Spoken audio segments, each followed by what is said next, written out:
Hello. Welcome to this episode of Criminal Mischief, the Art and Science of Crime Fiction. I'm your host, D.P. Lyle. Today I want to talk about the autopsy. This is obviously a critical portion of any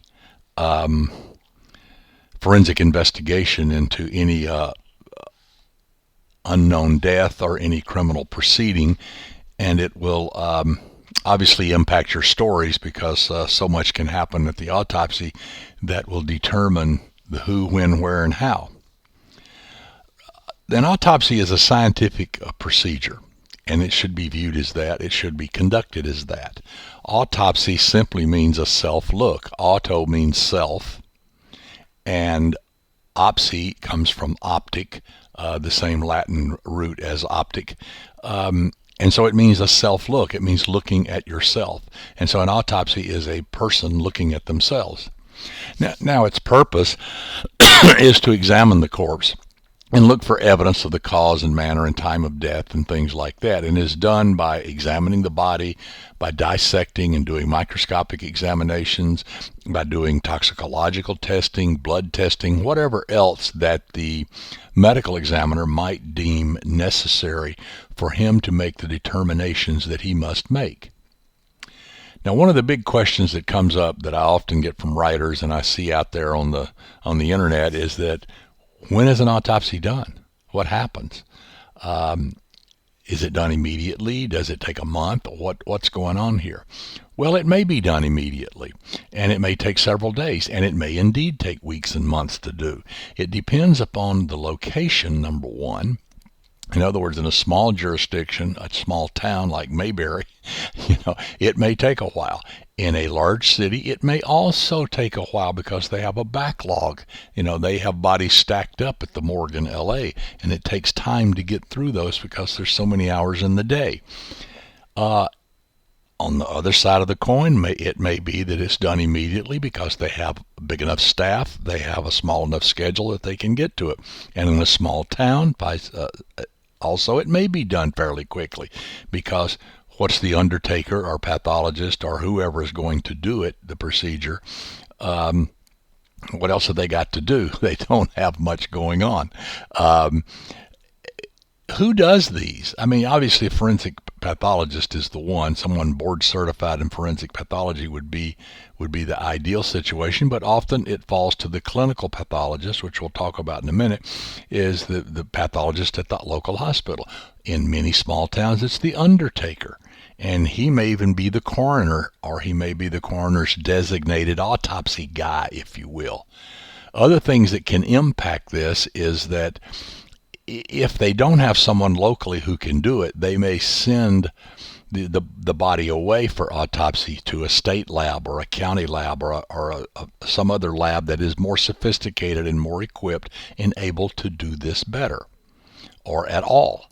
And so this may delay things because you got to package up and ship the body. You got to get it there. They got to get it in their queue, and then they got to get it done.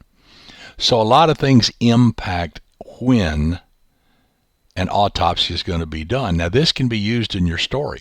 If you don't want the cause and the manner of death found out early on in the story, you want it delayed a day or two, you can easily do this, whether if you're in a large town or you're in a small town. You can do that. So I mentioned a clinical pathologist and forensic pathologist. What's the difference here? Well, they both go to medical school and they both train in a residency in pathology, so they come out as pathologists. A clinical pathologist works in a hospital usually, and he performs the medical autopsies. Now, these are to determine the cause of death and to search for any other diseases and things like that. That Uncle Joe, yeah, he died of a heart attack, or Aunt June, yes, she died of pneumonia. Okay, fine. He does all that. He may also run the lab or not. It depends. It varies from place to place, but he may be in charge of the medical lab at the hospital. Usually the pathologist is, because they oversee all the lab testing. Now, a forensic pathologist has to do with pathology through the view of the law.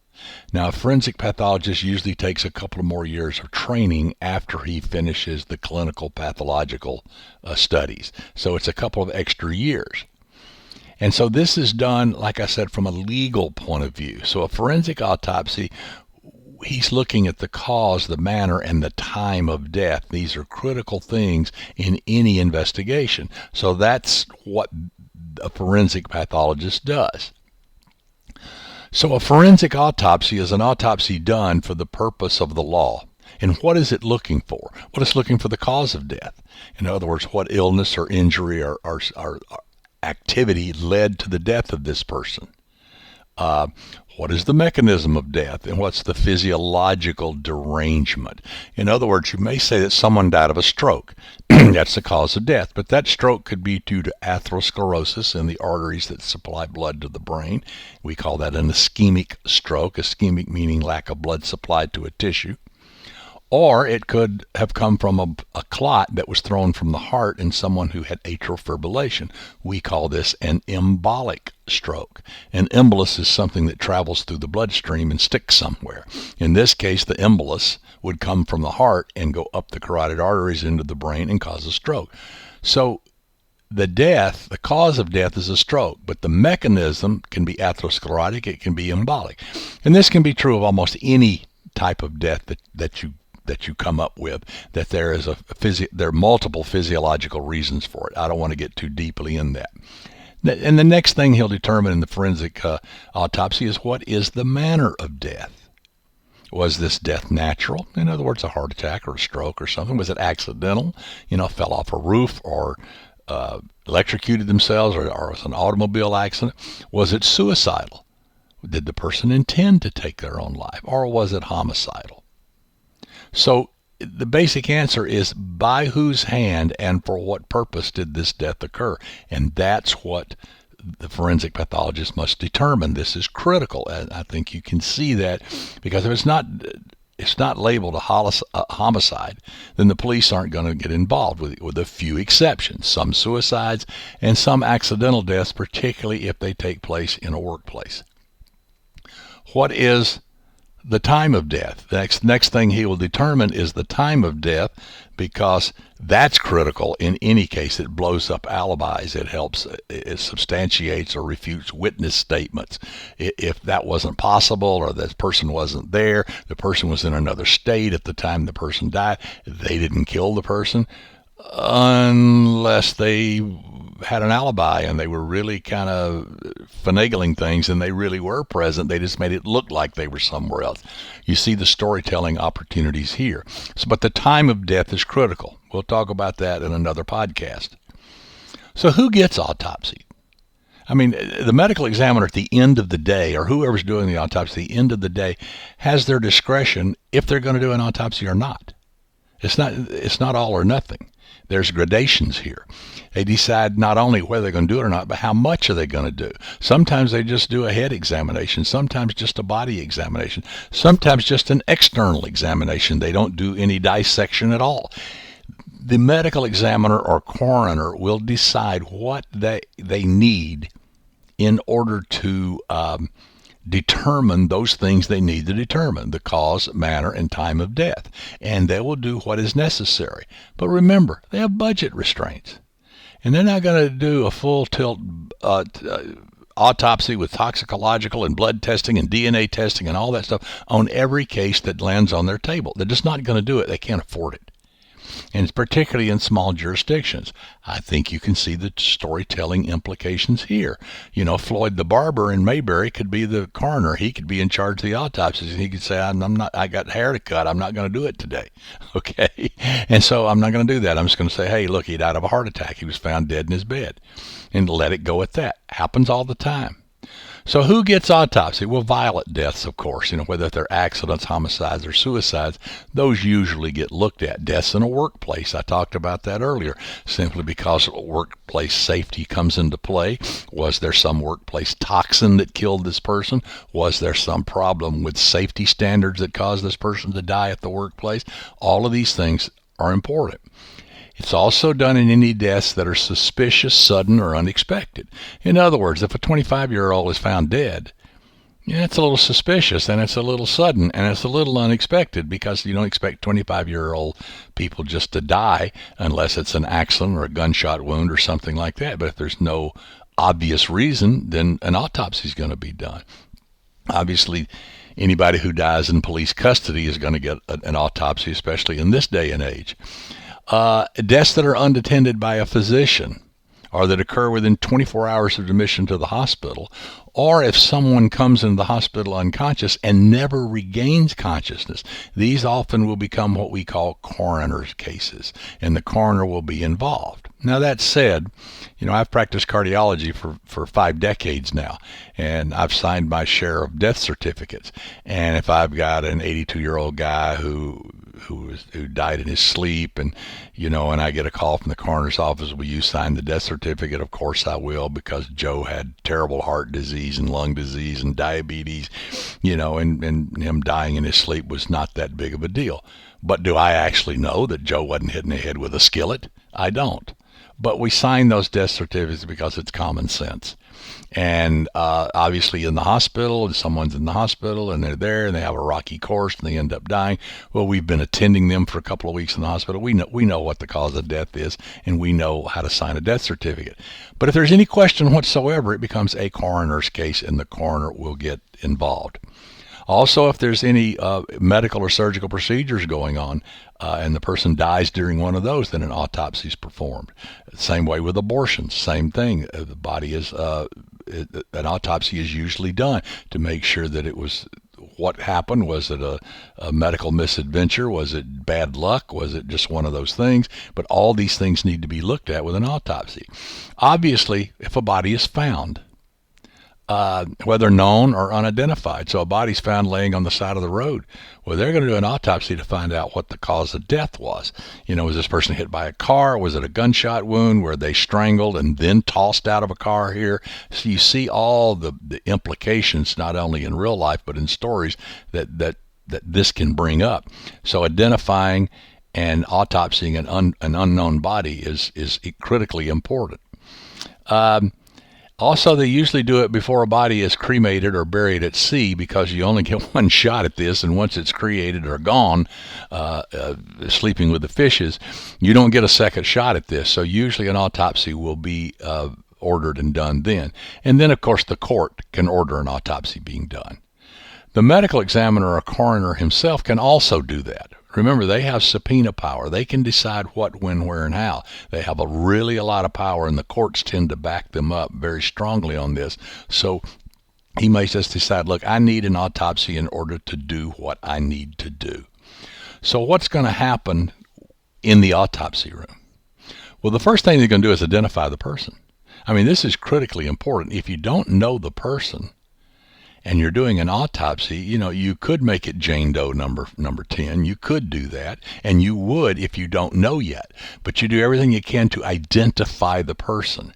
Because if you have an autopsy done, and it turns out that a case goes to trial, and then later they find out, well, you autopsied the wrong person. This is not the person we're talking about here. So you have to identify who you're doing your procedure on before you even start, if at all possible. That's not always possible. And you do that by, most people are known. Most deaths, who the victim is. But again, in the case of a body tossed on the side of the road, you may not. And so you start looking for things. How can I identify this person? Well, you photograph the body, both clothed and unclothed, because the clothing and all of that may be critical in identifying or even determining what happened, reconstructing the crime, because of blood spatter and dirt and grime and scrape marks on the clothing itself. So photographing them clothed, and then of course unclothed, because you want to look at every bit of the individual to see what kind of trauma, see what kind of other things you can find on the body externally that will help the medical examiner determine the cause and manner of death. Now, during this process, trace evidence is removed. It's picked off the clothes. Hair and fiber and dirt and stains that look like blood are sampled. If there's semen in the clothing, that is sampled. All of these things, all of this evidence is removed, and the clothing is removed, and usually it's put on the body's put on a plastic bag, a plastic sheet, so that everything that shakes off the body can be collected, and the body's lifted to the table. All the clothing and the other stuff that might have fallen off the body is taken to another room and spread out, and they start looking for things, again, hair and fibers and all this. I mean, there's been cases solved by cat hair. Well, it was chased. There's a famous one called Snowball the Cat. You can look it up. But the cat hair helped solve the crime. Amazing. But it was found because, well, it was on the clothing. Okay? Now they will measure and weigh the body. So you need to know exactly how tall, how much this person weighs, because that may impact, like witness statements. You know, I saw a 6'3" guy running down the street. He was muscular. He had on yada, yada, yada. Well, the body you're autopsying is 5'4", and so it's not this guy that they saw running down the street being chased by somebody. This is another issue. So all of those things are important. They will X-ray the body. And this is almost universal, and the reason is that things happen that you can't really see externally. Even gunshot wounds can be like in the scalp or something, and you don't see them, or they can be in the midst of other trauma. You know, a person that is shot and then thrown off a building, or drugged behind a car, or tossed in the water, or damaged by predators when the body's tossed in the woods somewhere. All of these things, you may not be able to see the gunshot entry wound. And so you x-ray the person and you look for things. There may be broken tips of knives. There may be bullets in there. There may be other things that are helpful. Like what? Well, let's say you find out the person has a pacemaker, which you ought to be able to see on the external exam, but maybe not. And the person's had a hip replacement. Again, you would look for surgical scars and stuff, and you might already know that, but you might not. Well, how does that help? Well, these devices have serial numbers. And so if you have an unknown corpse that you're autopsying and you find a pacemaker, you remove that pacemaker, you literally look up the manufacturer and the product number, and you can tell what hospital the person was in, what their name was, what surgeon did it, a cardiologist did it, whatever, and bang, now you've got the person identified. Same way with hip and other bioprostheses. So finding these things. Bullets, when they enter the body, someone can get shot in the chest, but the bullet may end up down by the bladder. How does that happen? Well, it can hit a rib or the spinal column, and it can bounce and deflect, and it can go in any direction. And that's why in the emergency room, when you get someone who's shot, say, in the left chest, you don't just look at the chest. You look at the abdomen. You look everywhere. Is there bleeding down there? Did this bullet bounce off the spinal column, penetrate the diaphragm, wipe out a kidney, and end up laying in the bottom of the abdominal cavity? Absolutely, this happens, and it's not all that rare. So recovering the bullet then allows to firearms examinations to go and examine that bullet. So this would be a great part in your story, where at first it looks like this, but really it turns out, well, we didn't find the bullet. Well, you didn't do a complete autopsy. My guy did, and here it is. And now we've got the bullet, and now we can match it back to the gun that, guess what, old Joe owns. So Joe's got some explaining to do. Then they will do the full external examination of the body. And this means they will look at things like surgical scars and tattoos and blemishes like warts and port wine stains and all of these things that are individualizing. They will look for evidence of trauma, previous fractures, previous burn injuries, or healed wounds of any kind. So the external examination of the body is very important. If they find tattoos or birthmarks and stuff, all these things are photographed, especially in someone where they don't know the identity of the person, because all of these things can help identify someone. You see it all the time on the news where someone has a specific tattoo. It gets photographed, it gets sent out by the media, and somebody says, wait a minute, I know her. I know that tattoo. And so now you've identified the person, or at least gives you a direction to look to prove that person's identity, which, as I said earlier, is critically important. Then they will move to dissecting the body, and this is where they actually open the body up and rummage around in there and do all the things that they do. And we'll talk about that in a minute. Then they will obtain things like blood, maybe from the heart for toxicological testing, maybe from the gallbladder, maybe from the inside the eye. The vitreous humor, the liquid part inside the eye, often stores different toxins and chemicals and alcohol and things like this, so those can be determined. They will look at the size and the weight of the liver and the heart and all the other internal organs, because these may give indications for other disease processes that were going on. So the person that died of a methamphetamine overdose, well, if they had severe heart disease or evidence of severe hypertension, that would obviously make them at greater risk of dying. So how much did the natural problems they have weigh into the death, and how much did the ingestion of an amphetamine weigh into the death? This could be critical in your story into who gets blamed for what. So all of these things are looked at as they examine the body. Then they will obtain blood, they will obtain tissues from the liver and from different places to do toxicological testing and serological testing and maybe DNA testing. So all of these things are removed at this time. So once the coroner, medical examiner, whoever, gets all of this stuff together, the body's been identified, it's been autopsied, all the stuff has been collected. He's waited for the serology reports and the toxicology and the DNA and the firearms examinations, and he's waited for all of this stuff to come together. And now he's going to file his official report. Now, each pathologist has their own methods for doing this, but in general, the autopsy report will include the external examination, all the stuff we talked about, a description of the person, the size, the weight, tattoos, birthmarks, all this stuff, trauma, evidence of injuries, things like this. It will, if there is evidence of injuries or previous surgical adventures or whatever, all of this will be included in the report there.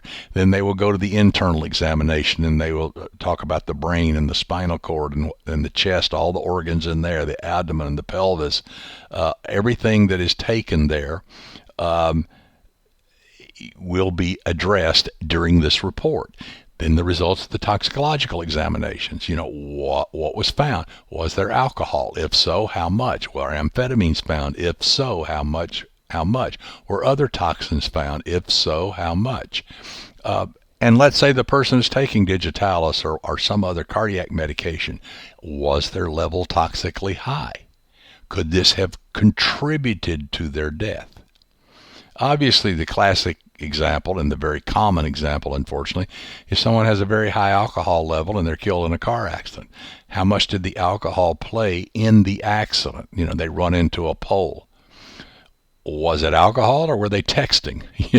It makes a difference. So if the alcohol level is tiny, very small, then it probably did not contribute much to the accident. But if it was very high, say 3 times the legal limit, now, sure, everything's impaired and it could play into the accident. This may affect a lot of things. And so it may affect insurance even. Insurance may not pay for deaths that occur with DUIs. And so you can see how this becomes critically important. They will look at all the other laboratory tests that they did, like I said, all the trace evidence and the ballistics and the pharmacology and all the things that they have done. He will put all of this data together in order to come up with his final determination, which is his opinion. And his opinion will state, what is the cause of death? What killed this person? What is the mechanism and manner of death? Who did this, by whose hand, and why? All of these things are very, very important because they will dictate what happens next. If it's a natural death, the police aren't going to get involved. If it's suicidal, they're probably not going to get involved. If it's accidental, 99 out of 100 times they're not going to get involved. But if it's homicidal, then they're going to go full tilt boogie. And so the autopsy report, the opinion of the medical examiner, is critical to where things go next. And there is disagreement often in this. You see this all the time on TV and in shows, where the true crime shows, where the the prosecution will have its expert witness, its forensic pathologist, who says, I believe she was strangled. And the second will come along and say there was no evidence of that whatsoever. Okay, so we've got an argument going here. The first pathologist may say, yeah, well, you were looking at it externally and you didn't see external bruising. But I dissected the strap muscles. Now, these are the muscles along the neck. If you look in the mirror and turn your head, you see those muscles pop out on each side. They're how you turn your head. Sometimes in strangulation, the bleeding is deep into those muscles and it does not make it to the surface. In other words, the bruising happens deep and not superficially. Usually it's both, but not always. And so if the second guy who did the autopsy did not open those muscles up and look and see, but the other guy did, and say, wait a minute, see, this is proof that there was strangulation involved. So this was not an accidental death. This was not a natural death. This was a strangulation death. And so you get the dueling experts deciding guilt or innocence of someone. So I think you can see that the autopsy has been around a long, long time. I mean, thousands of years. But really, only in modern times has it really come to the fore. And I hope this helps you understand what it's all about, what the purpose of the autopsy is, who does it, when they do it, why they do it, and how they do it, and how they use the information that is gleaned from this to impact everything that happens in this scenario. And I think you can see as you think about this, maybe you'll think about your story, how many places along the way, from identifying the body to identifying a toxin to doing a complete autopsy or a partial autopsy or doing an autopsy at all, how this will impact your story and how it unfolds. Maybe no autopsy is done whatsoever because they said, well, Uncle Joe was 82 years old and he died in his sleep. And, well, okay, fine. That happens all the time. As I said, I've signed death certificates that way. But what if somebody comes along and says, no, wait a minute now. Joe was actually in pretty good health, and he was not the kind of guy who was going to overdose or do anything stupid like that. And so what happened to Joe? We don't believe this. So the body's now exhumed and an autopsy's done. And what if they find bruising on the inside of the mouth, like someone has pressed a pillow over his face and smothered him? Or what if they find an excess of one of his medications, a large excess? What if they find undissolved pills of his digitalis, about 8 of them in his body? Who gave them to him? Did he swallow himself? Did someone give it to him? This happens all the time. Is some foreign substance involved? Is there fentanyl in his body? Why would that be there? Joe wasn't taking fentanyl. He wasn't in pain. He didn't have terminal cancer or something like that. He wasn't on fentanyl. So how did that get in his body? Now all of these questions are raised because the body was exhumed and a complete autopsy was done. So the storytelling possibilities around the autopsy are fantastic. So use that. Now, if you want to know more about this, there's some show notes that'll obviously be on my website, on my blog. And you can also go to my books, Forensics for Dummies and How Done It Forensics, if you want to know a whole lot more about the autopsy. It's covered very deeply in both of those books. So, we've been talking autopsy here.